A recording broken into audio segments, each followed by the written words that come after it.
Again, welcome, and we're very excited to have our two speakers with us.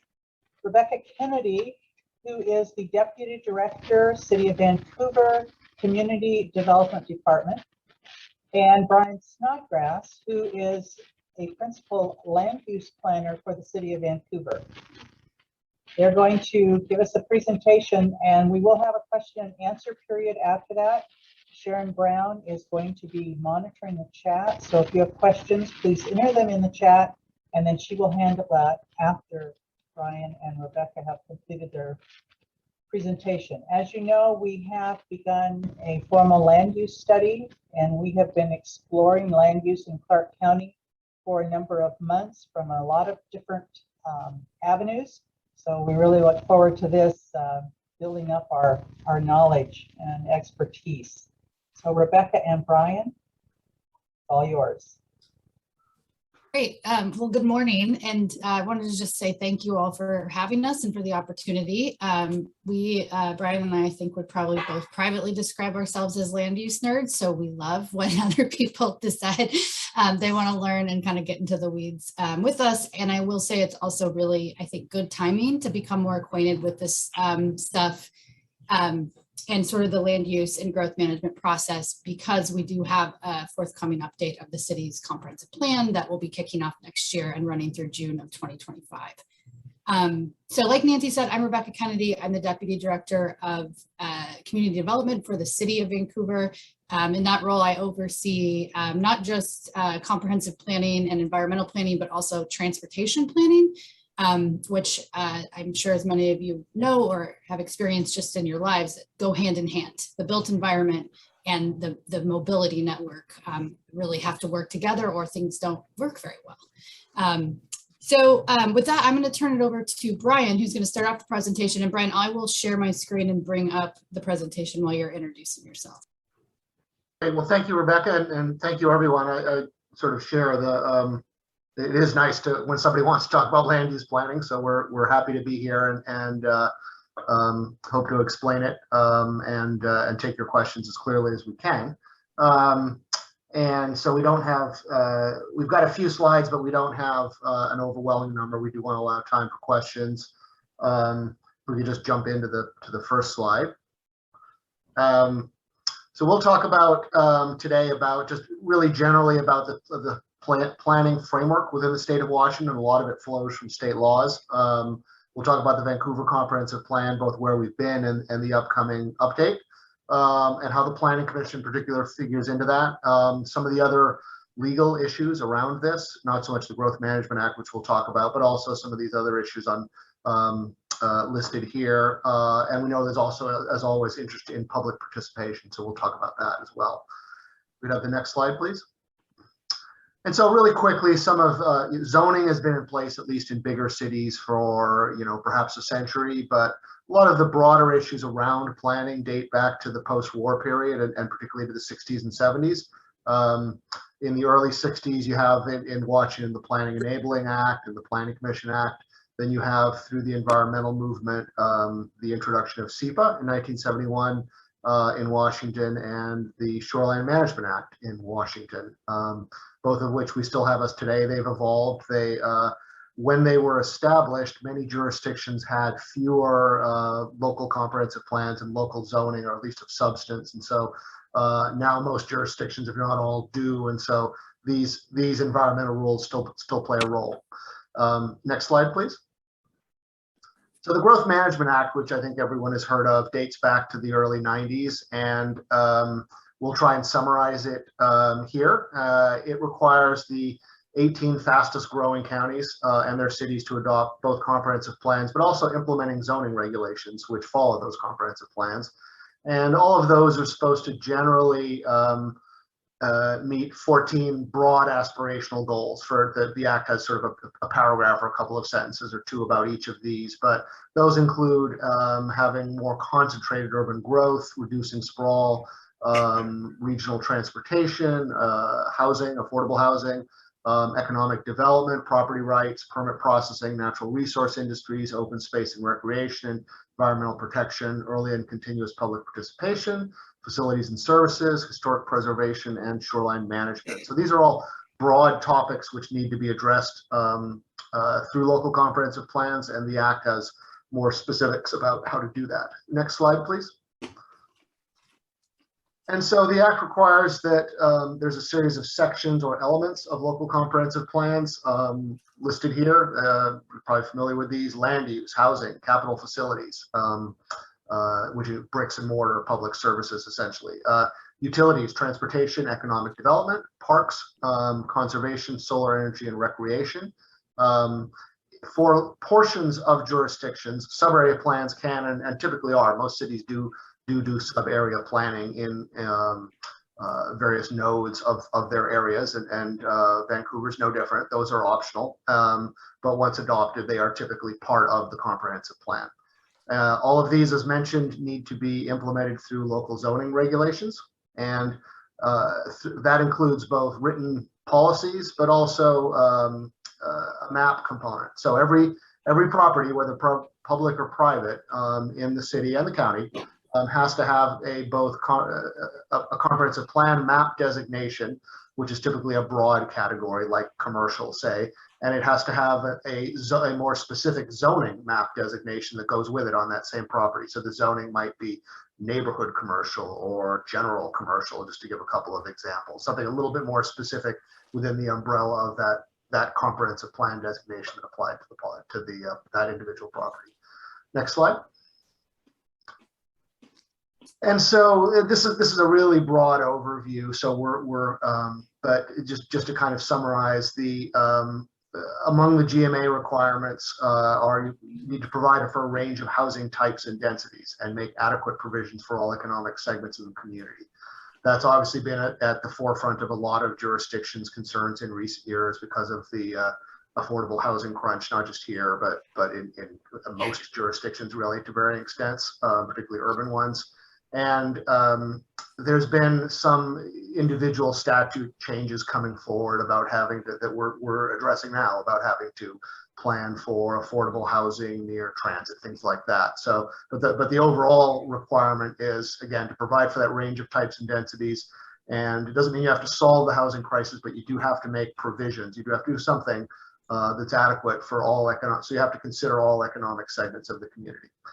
There's also a requirement to ensure that the citywide capital facilities plan and transportation plans are consistent with the land use plans and the growth targets. And the growth targets essentially say how much you think you will grow. The land use plans include those designations that I talked about, the map designations. You'd have enough of those at sufficient densities, intensities to meet your targets for commercial and residential land. And then you need to have the capital facilities to serve that over 20 years.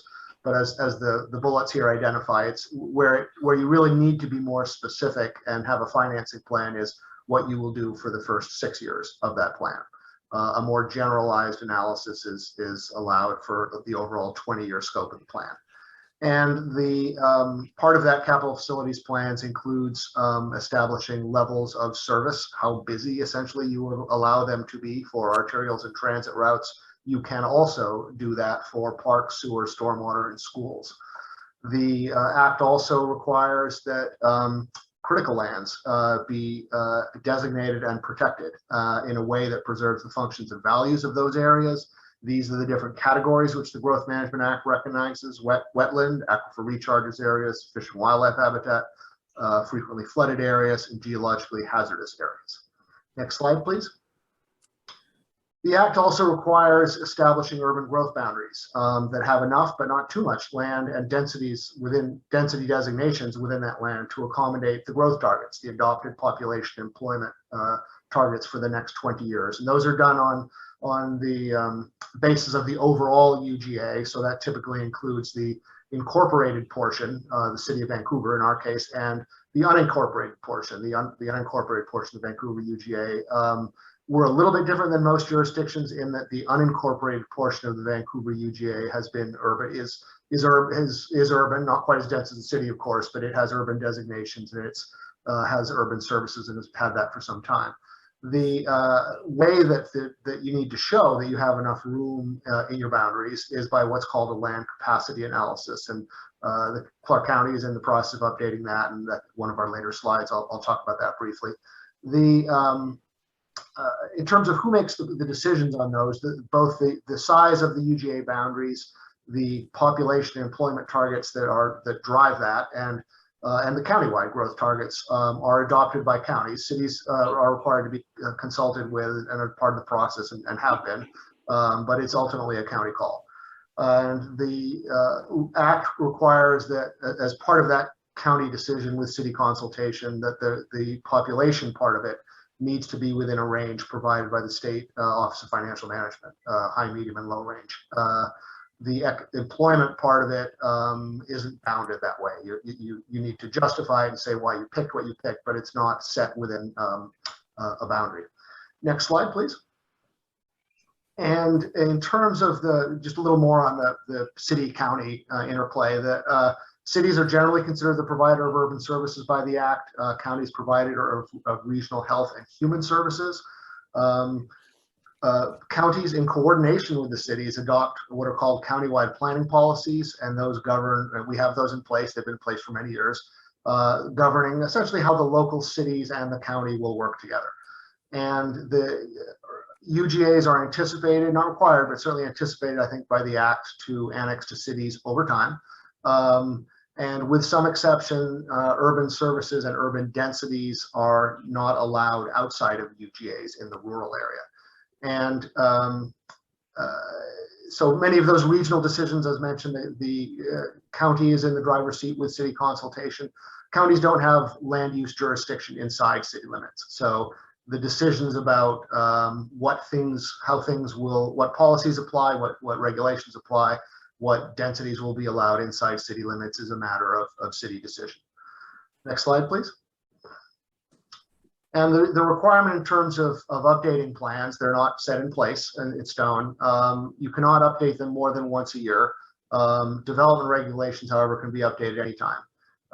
And changes to either those regulations or the comprehensive plan policies or the map designations can be proposed by any party. And if it's a comprehensive plan change, at least you need to do that concurrently, put them all together so you can look at some of the cumulative impacts.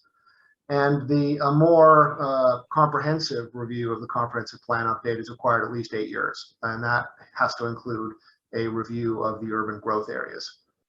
The comprehensive, in terms of the legality of these plans that are assumed under the state law once they're adopted, and the plans and the development regulations to be valid. However, there is a state hearings board which they can be appealed to. Next slide, please.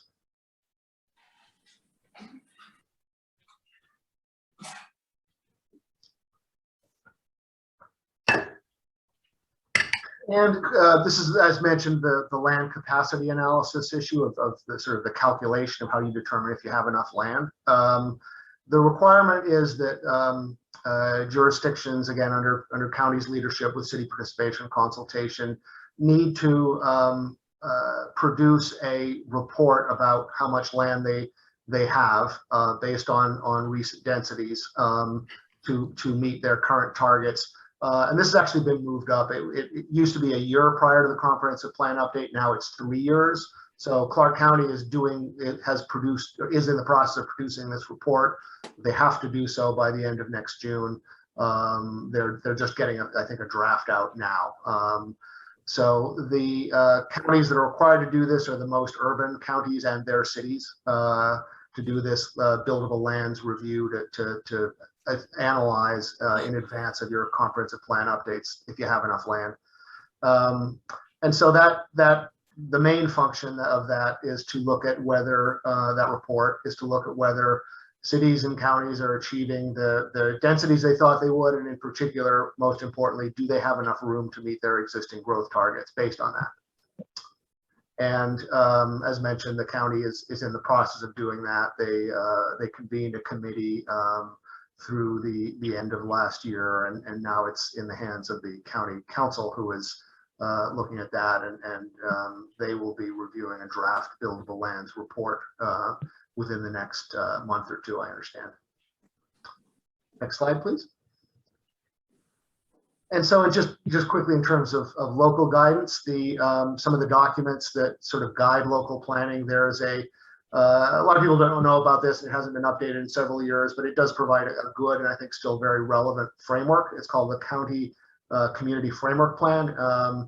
It's adopted by the county, but it was also by the cities as well. And it contains the aspect of the growth management plan requirement to have county-wide planning policies on how the jurisdictions work together. It contains those. There's also, turning to Vancouver specifically just as a city, the city has a strategic plan which addresses some land use issues and a number of other governance issues as well outside of land use. Generally, we've updated every 5 years. That's not a Growth Management Act requirement. And then, of course, following through on the Growth Management Act, we have a comprehensive plan in the zoning code. The zoning code is Title 20, and that is updated regularly. Next slide.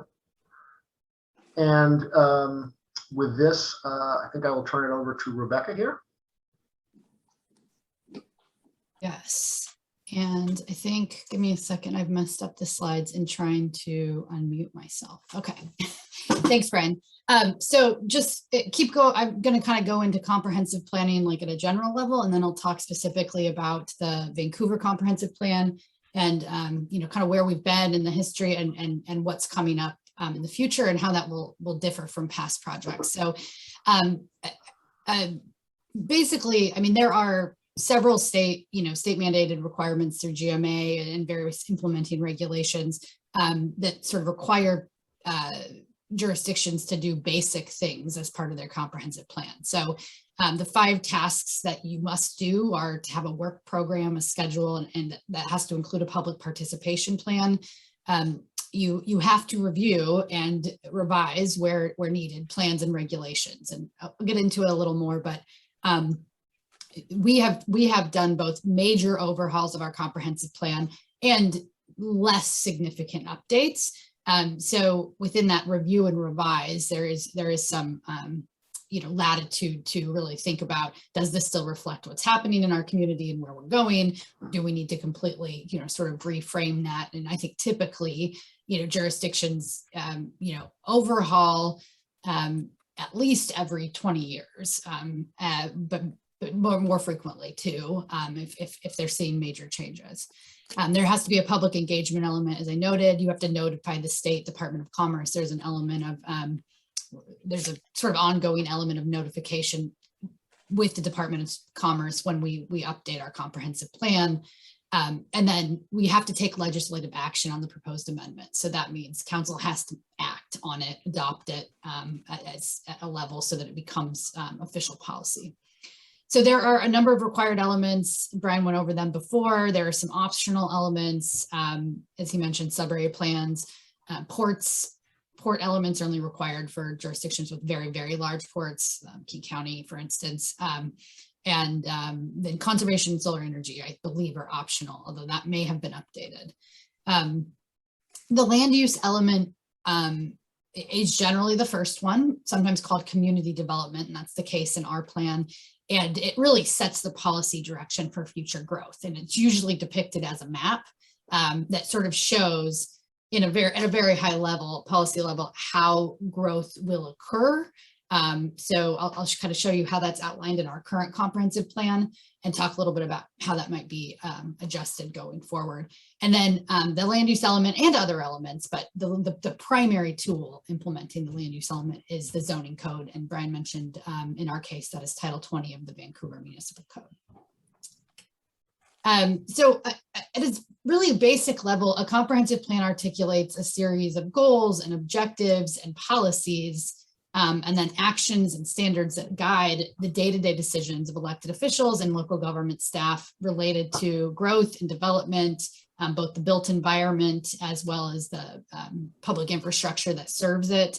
Environmentally sensitive areas, I think Brian covered that well, so I won't go into that anymore, but we could certainly answer more questions about that at the end if there are them. Historic places, public services, those are big buckets of stuff.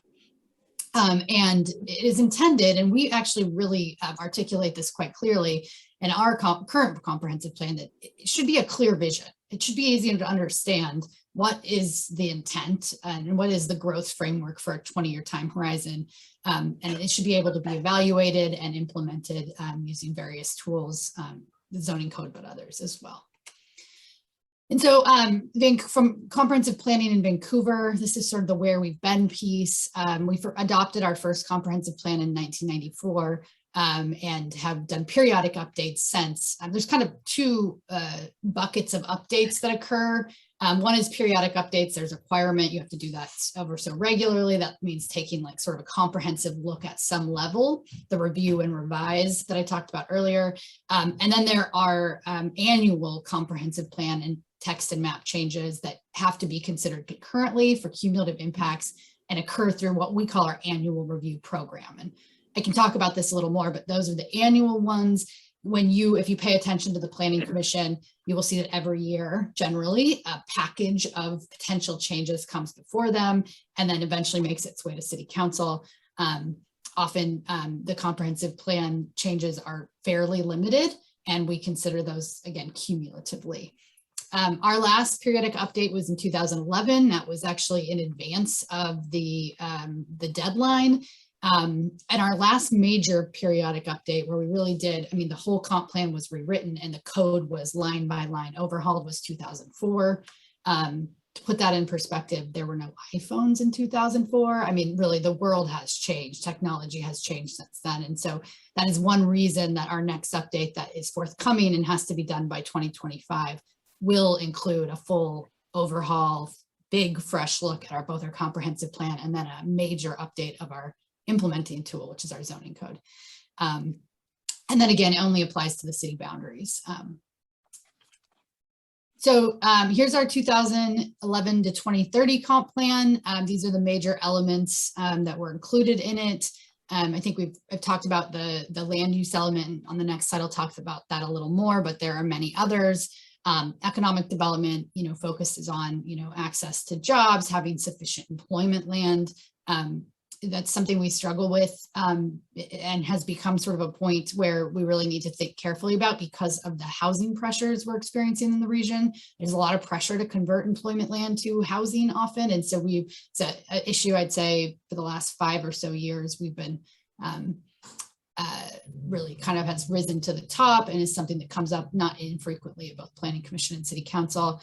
Housing is really issues or the comp plan really looks, as Brian mentioned, at sort of having sufficient housing at a variety of types and sizes and options to serve different economic segments. The environment piece we've covered, but there's a lot of policy about preserving the natural environment. And then there's a big piece in our current comp plan, it's public facilities and services, but within that are big pieces, parks, transportation, utilities, emergency services, etc. And then there is a piece on annexation, how we're going to annex. The city does have, not in the comprehensive plan, but the city and county years ago worked to establish what we called an annexation blueprint plan. That was done just prior to the 2008 recession. And so it is wildly out of date. And so there is conversation occurring about the need to update that. The Vancouver urban growth area, which is the area outside of the city that is intended to be annexed someday, is extremely large. And so there are very big implications for timing of annexation, the provision of urban services over time as annexation occurs. And then there is a section on implementation. So what I talked about, the land use element that sort of has this big big policy framework for growth and development. The one in our current comprehensive plan is called the Centers and Corridors Strategy. And essentially, in a nutshell, that basically identifies areas where growth, most of the city's growth will be accommodated. Those are in centers and corridors, and those are areas that are already fairly well served, pretty well served by existing facilities and services. So transportation infrastructure, utility infrastructure, and that can accommodate that growth over time. This map is pretty out of date. The check marks kind of show what's been done and what hasn't been done. We have some work forthcoming. And then we just finished, if you look at the B, MacArthur Mill Plain one, that's actually what became the Heights District Sub-Area Plan. So this map's out of date, but that would be a check. But there is a lot of areas that we haven't gotten to or have gotten to in less level of specificity than really providing a specific district or sub-area plan for that center or corridor. But that's typically our process. We have these areas we've identified for growth. We do specific, more detailed planning processes within them to really figure out how will growth occur here. What are the sort of aspirations and dreams for the community? What if people want services, amenities, open space? What are the transportation issues, etc. And so just for our upcoming comprehensive plan update, I believe I'm scheduled to go to council in January of next year for the first kind of scoping discussion on this. It will be, so basically 2022 through the end of June 2025, which is when it needs to be done. Again, as I mentioned, it's our first major update since 2004, and the world and the community have significantly changed since then. So it will include an associated overhaul of our land use code, and then some changes that have decisions that have already been made or that are underway. I guess to start out, as you'll imagine, this is a huge process, and every element of the comprehensive plan is in itself a very large planning process to establish policies and standards and tools to move forward. And so the transportation element of the comprehensive plan is called the Transportation System Plan. And that work is already underway and has been for about a year. That's called Vancouver Moves. It has its own kind of name. I hope that you've seen information in the community about this.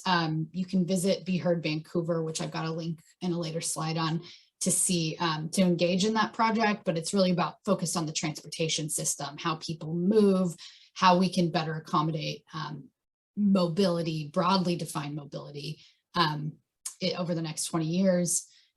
Similarly, the Parks Comprehensive Plan update is in its very early stages. There's some early work occurring with Council and Planning Commission this year, and then additional work will follow. And then Climate Action Plan is underway as well. That will be essentially the climate element of the comprehensive plan. And I will note, we have two new elements we'll be including in this update. Neither are required by the state, but one will be climate and one will be equity. And so those are new and really respond to our council's articulated values and policy priorities around climate action, equitable development, and public safety. And so just at a high level, there's a lot that's sort of changes that have occurred since sort of our last major update, which was in 2004, and have accelerated in recent years. Certainly, we're seeing a significant amount of population growth in the city. Approximately 3,000 to 5,000 people a year are moving into the city of Vancouver. Brian mentioned this, but probably worth noting again, for the last several years, 5 to 6 years, we've been in a demonstrated affordability crisis with extremely low vacancy rates and large segments of the population paying more than 30% of their income for housing. There's a desire, this is articulated in a lot of different ways, but desire for a greater range of housing options. I think different types, as well as the ability for folks with a population that's aging to age in place. So where they can, stay in their community, stay in their home, but it comes down to small things like, do you have to go up steps to get into your house, but also larger things like, can you get around the community without a car when you're no longer able to drive?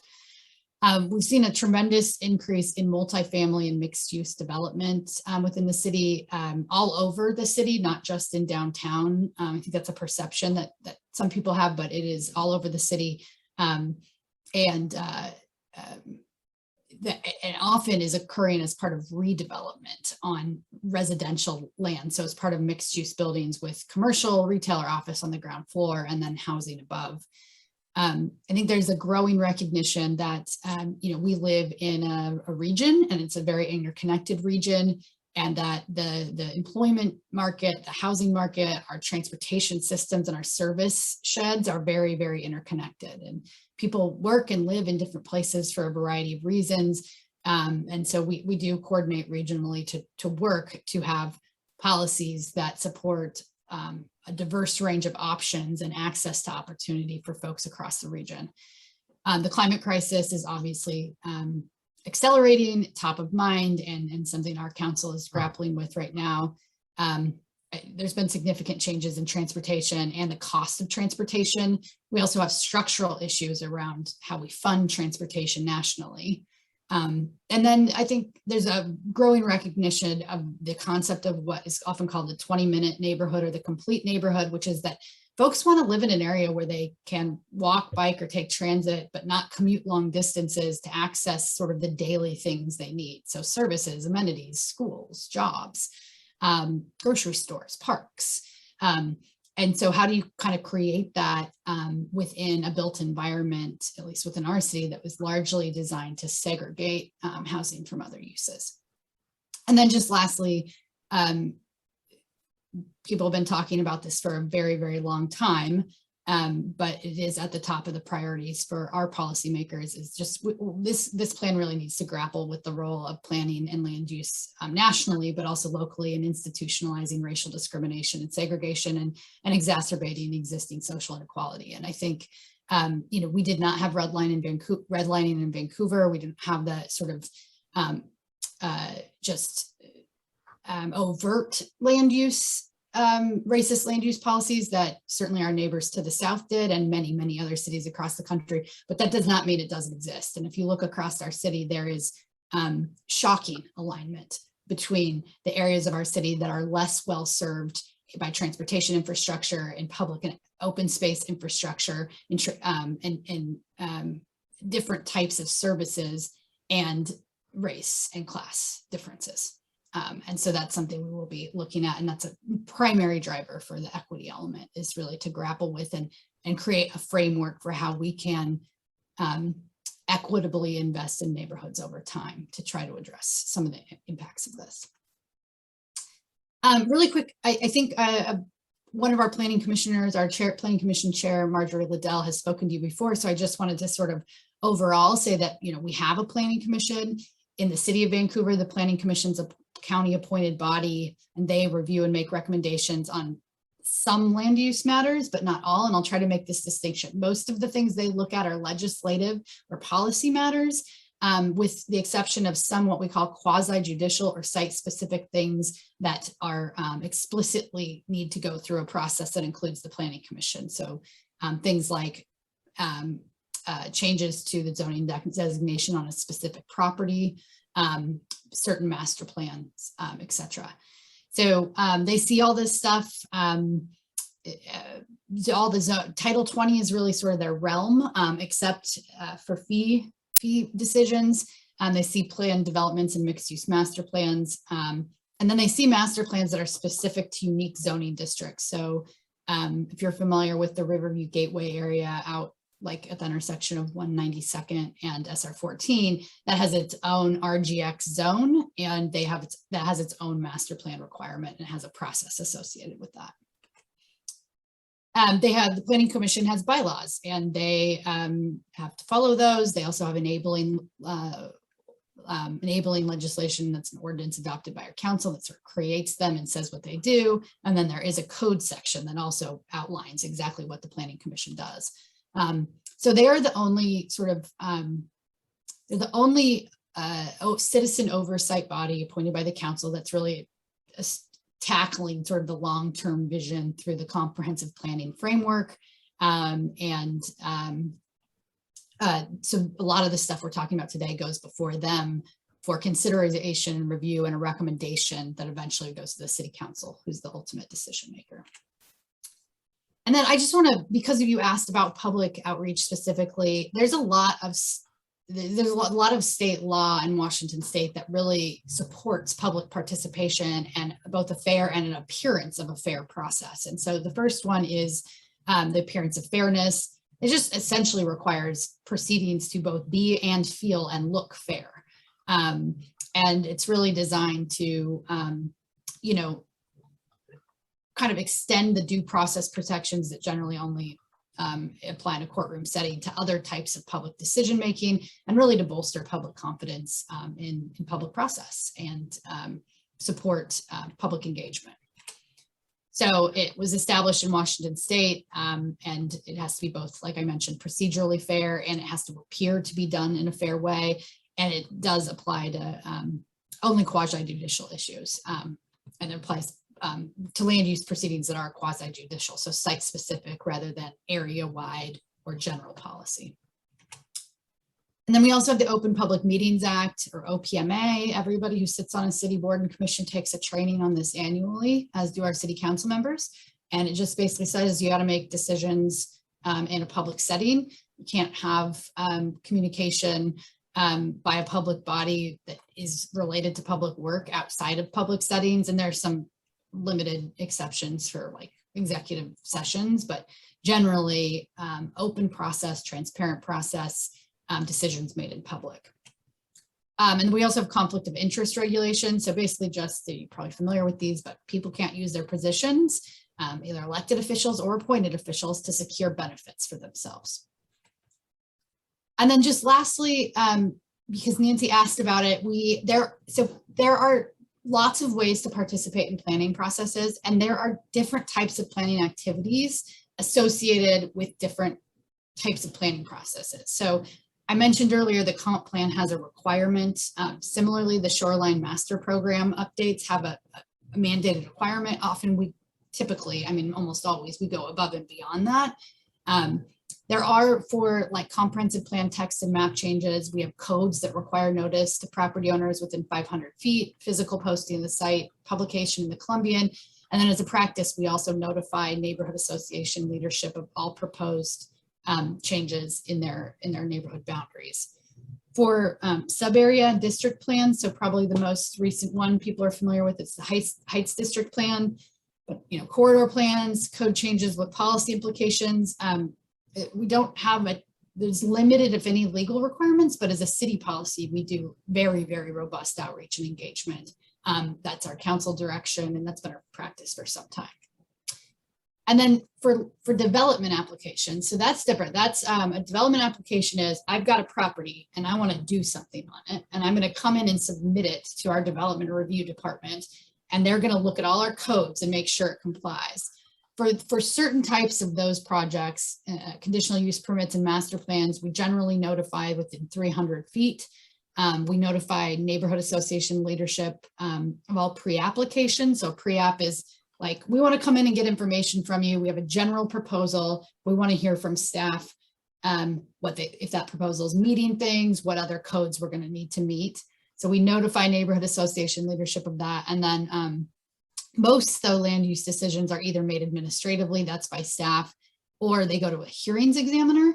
And I'll provide some information on the hearings examiner, but that's essentially someone that makes a decision on whether it complies with various codes and regulations.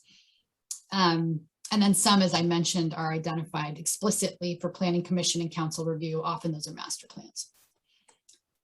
So just some resources to stay up to date, and then I will stop talking, but there are, so for the planning commission, really encourage you, if you're interested in this sort of more land use stuff, we have a email sign up, so you can just email and you'll be notified whenever a planning commission agenda or materials are published. And so then you can stay up to date, you can review that, it's very convenient. The hearings examiner has a calendar of land use decisions, so I've linked it here, and again, we'll send this out to everyone. You can provide public testimony on council decisions related to comprehensive and land use planning and anything else basically that you want. And there's information on how to sign up. And then we have a platform called Be Heard Vancouver that we utilize for public engagement. So I mentioned that we do have this Vancouver Moves, our transportation system plan update. There's a whole site on Be Heard Vancouver that talks to you about that. That's how surveys are being distributed. And so it would really encourage you to take a look at that. There's a lot of planning work on there. Our housing code updates projects. There's a lot of planning projects on there if you're interested. And then I feel like I've been talking a lot, but so maybe I'll hold off on these, but there was a couple other questions, Nancy, that you sent in advance. Do you want me to pause or do you want me to address these? Go ahead. We'll just go into the Q&A, and these are hot topics with a number of people, so please. You Okay. address them. Okay, great. Yeah. So it's a question sent about the Heights District Plan and the recent development proposal that was received. So for those of you, I think most people are aware, but so the city recently completed a sub-area planning process or district planning process for the Heights District, about 215 acres in central Vancouver, roughly bordered between Mill Plain, MacArthur, and Dreesen. And then it has a real redevelopment focus around the old Tower Mall, which the city owns. So after we adopted the sub-area plan, we came back with our implementing tools, which is the Title 20 or our zoning code, and we created a new Heights mixed use zoning district for this area for the district, and it applies to new development. So this is the first, we have recently received a development proposal. It's in its very early stages. That is the first project to come in under the new Heights mixed use zoning district. So there's some questions about that. It's proposing 250 units of multifamily, and then has to follow a set of code regulations and design guidelines. Question about whether that was, one of the questions I received in advance was whether that had any affordable housing. One of the goals of the Heights plan is to ensure equitable development and an inclusive development that supports housing for all types of income ranges. So the answer to whether this one does is no. It's a private development. The city does not have any property ownership. The city has no property control for this development, and we do not have mandatory inclusionary zoning in the city of Vancouver, which it do exist in other places in the country and basically requires private developers to include affordable units in their developments. We don't have that. So all the affordability goals that we have in the Heights District will be accomplished in two general buckets, one through incentives and two on city-owned property, which is significant in the area. So this is just a straight private development. They have to meet all the zoning codes. They have to meet all the design guidelines, but we do not have an ability to mandate affordability in private developments in the city. We do have tools, though, that we use to do that. And one is our multifamily tax exemption tool, which will be extending to the Heights, and which will include new and updated affordability thresholds, and likely will not include the ability to utilize that tool without some level of affordability be included. So that's kind of underway right now and being managed out of our economic development department, but in close integration with Brian and I and other folks who do policy work in the city. And then similarly, there's the multifamily tax exemption program, and someone asked about income thresholds. So currently I think there is, our current multifamily tax exemption program really does not deliver what we would call affordable housing. It delivers what we would call workforce housing, which is essentially between 80 to 110% of median family income. And we do use regional income numbers. So we use what the U.S. Department of Housing and Urban Development assigns to our region, which is the Portland, Vancouver, Hillsborough metropolitan region, or metropolitan statistical area. And it is true that the overall regional median income is higher, significantly higher than what the median income is for Vancouver or Clark County specifically. And so we will be looking at, should our MFTE program utilize the regional average, or should it be utilizing a more localized in order to essentially achieve housing costs that are affordable for working folks or lower income folks in our community. So that's ongoing work. With that, I'll stop sharing because it's really hard for me to see anyone when I'm sharing, but I can come back and we are happy to take questions. Thank you so much, both Rebecca and Brian. That's quite a lot to take in. And I believe we do have some questions. Thank you for addressing things that we had sent you. Appreciate that. And so Sharon, if you would like to follow up with the questions that we have in chat. Sure.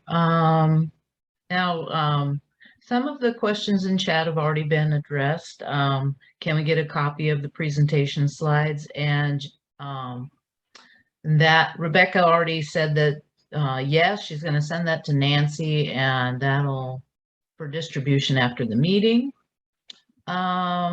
There's a question that wasn't answered that came out of Stephanie. Please forgive me, Stephanie. I'm just going to say Stephanie Gazer. Guy.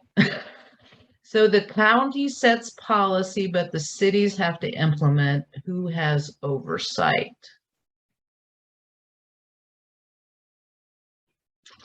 Oh, I can jump in on that.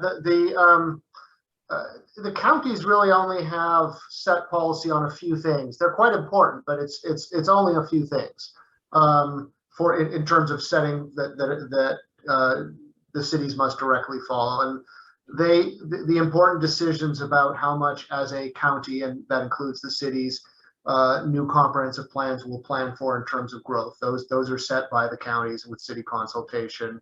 Then once that is picked, then the distribution of that to growth, individual urban growth areas. So the county would decide that we're going to plan for this many people as a region, and of that X% will go to the Vancouver UGA, and then it has to be divvied up among the city and the unincorporated area. So there's that. The county also was involved in establishing the original community framework plan, which is really more about how the cities and the county will all work together, as opposed to sort of what gets built on the ground. It's a little bit of that, but it's more about working together. So it's different on different issues, but in terms of growth choices, it's ultimately a county choice, and those choices can be appealed. They have been in the past, but it's a county choice. Oh, all right. And Susan asked about, does Vancouver planning include Camas? I think Brian answered that question and said that the comprehensive plan doesn't apply to Camas or nearby cities or the larger region, but it should take those things into account in its planning for Vancouver. Brian, did you have anything to add? I can share a little bit more on that. And Brian, please jump in. But our policy and regulations don't apply outside the city boundaries, and they only apply in the city jurisdictions. But I will say we work with our adjacent jurisdictions very closely. So an example of that is we're updating our transportation system plan. Camas is a member of the technical advisory group for that, because obviously when you're just driving on a road, right, you don't know when the city of Vancouver has jurisdiction when you move into Camas jurisdiction, right? Transportation is regional. So we work with the county staff with adjacent jurisdictions. CTRAN, our transit provider, is a regional entity. And actually they work by state as well. So we work with them in lots of ways, but and that, like this what I'm describing for the transportation system plan is very typical of our processes. So they will be involved in the comprehensive plan update. But our policies and regulations don't apply to other jurisdictions. And Brian, please jump in if I missed anything.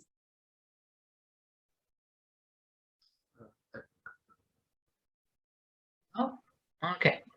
Ellie had a question about Title 20, and Brian answered that and said it's the section of the Vancouver Municipal Code that deals with zoning issues. It's sometimes called the zoning code. And I had a question about, I hear some of the election candidates will, and maybe I'm just not very, but single family zoning being a problem and how they want to modify that. Can you talk to that?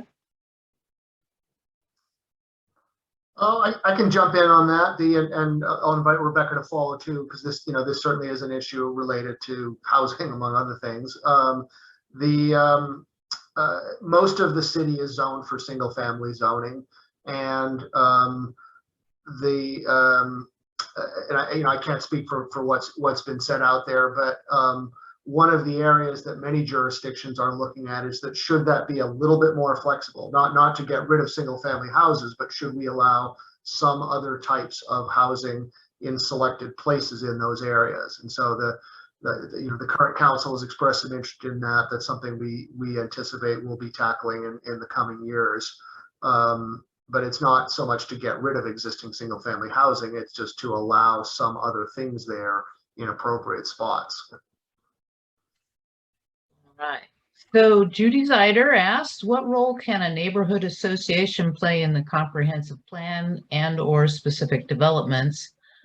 And I want to add to that, I have a neighborhood association, but I'm not very involved. Should I be involved more? Yeah, I mean, so the comprehensive plan process will have a very, very robust engagement aspect to that. The council has already made that very, very clear. And that would be something we would do anyway. It is best practice, and it, you know, applies to the long-term growth and development of the community. So we really need to include lots of folks. Neighborhood association framework is a framework we use for almost every planning process. So if there's something happening in your neighborhood association that we are managing or that will impact you, we will be reaching out to your neighborhood association via, you know, in lots of ways. You know, for instance, we publish information in the Office of Neighborhoods newsletter, which you can sign up for. We reach out directly to neighborhood leaders. We present to neighborhood associations all the time. So we'll reach out to neighborhood leaders and say, hey, can we get on your agenda? We'd like to come talk to you about this.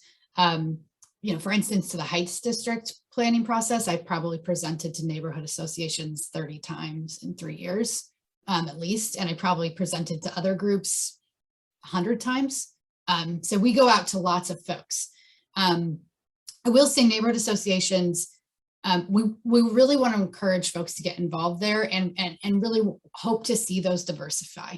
The neighborhood association framework really has typically been, the majority of folks have typically been more affluent homeowners, not exclusively by any means, but it is, I think, important that it's a really good way to get involved. And it's a really good way to, I think, bring in more voices if you can bring in more folks to your neighborhood association. Certainly we do outreach to community-based organizations. We do focus groups with vulnerable communities. We do lots of other things to supplement our outreach. But I would love to see our neighborhood associations get more diverse, because it's such a good way to receive information, to get involved, to participate, because the city has a whole framework for it. And we show up to those things all the time. So yes, get involved. All right, so I have a basic question. What are urban services? Brian, you want to? Yeah, I'll take a shot at that. It's, I mean, in the growth, some of this is how the Growth Management Act talks about it. And so it might be, for instance, roads that are built to urban standards as opposed to, say, rural standards.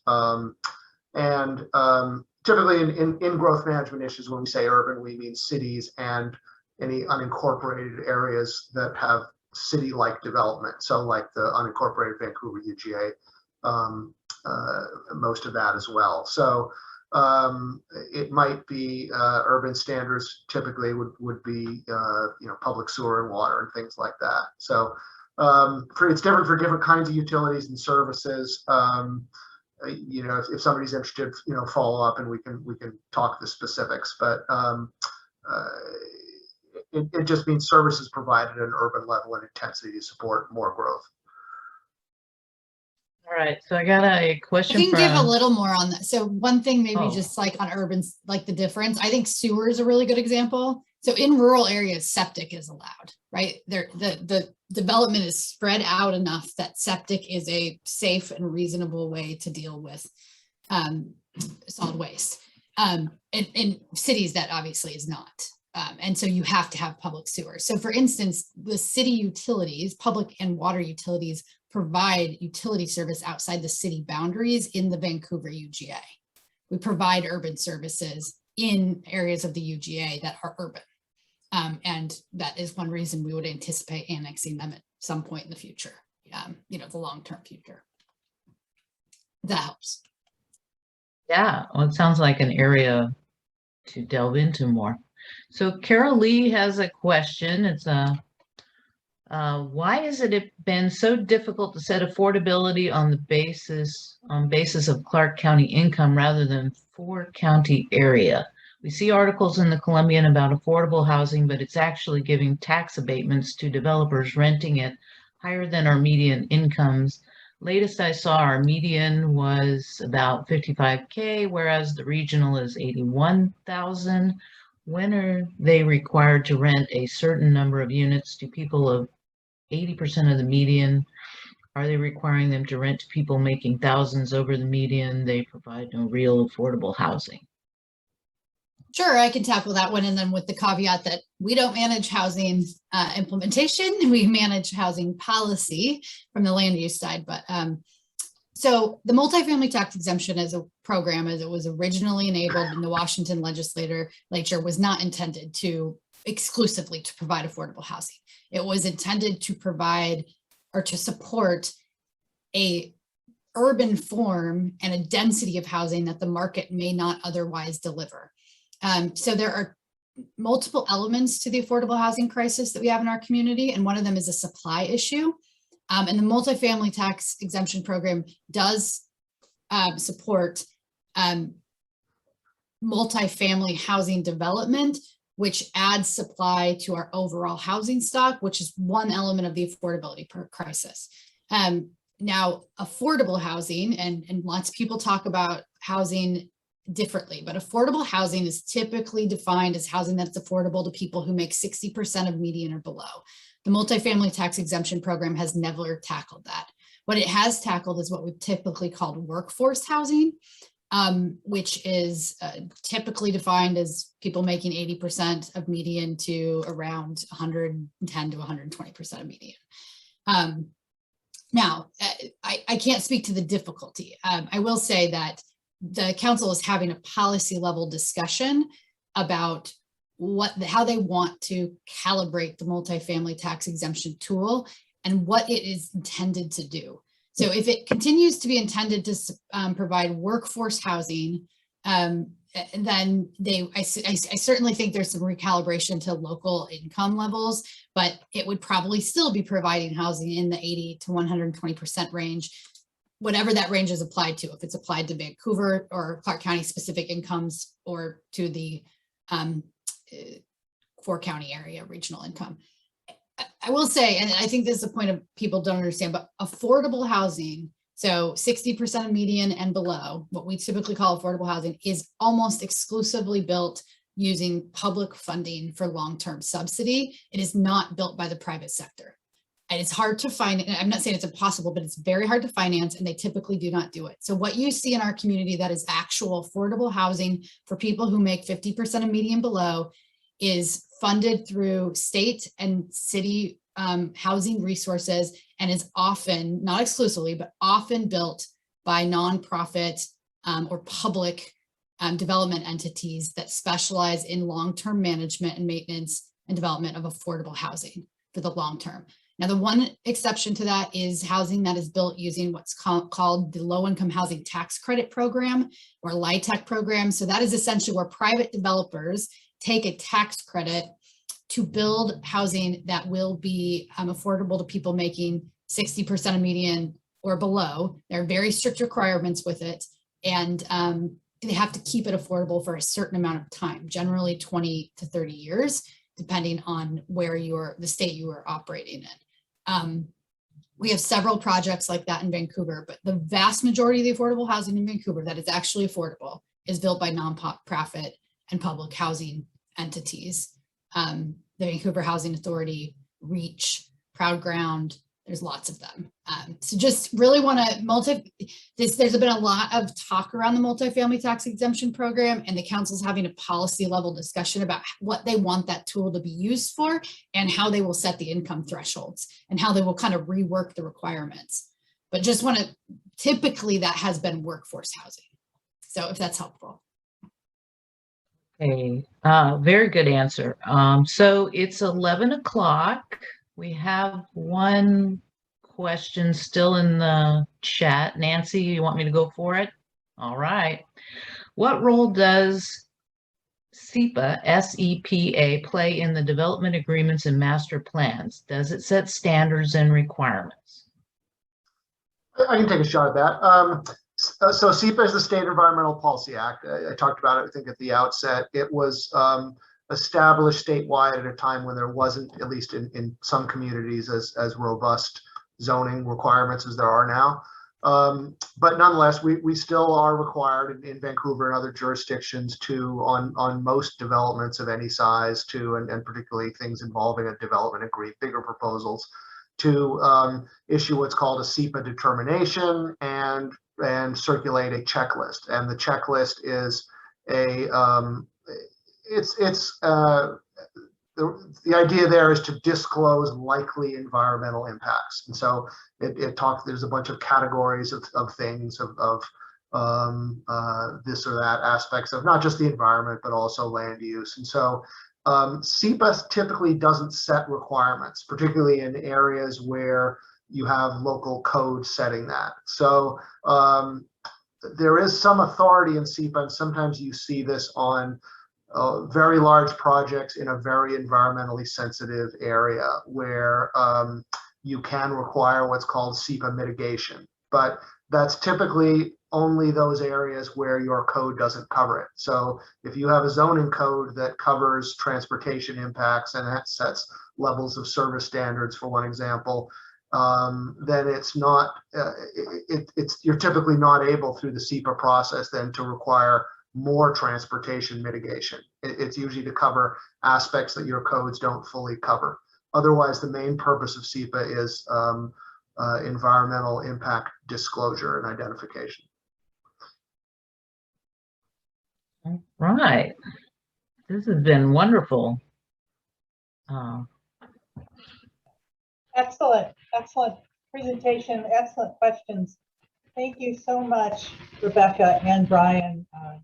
Yeah, this is definitely filled in a lot of holes in some of the questions that have come up over the last few months in observing meetings, and the question about the affordable housing and the multifamily tax exemption.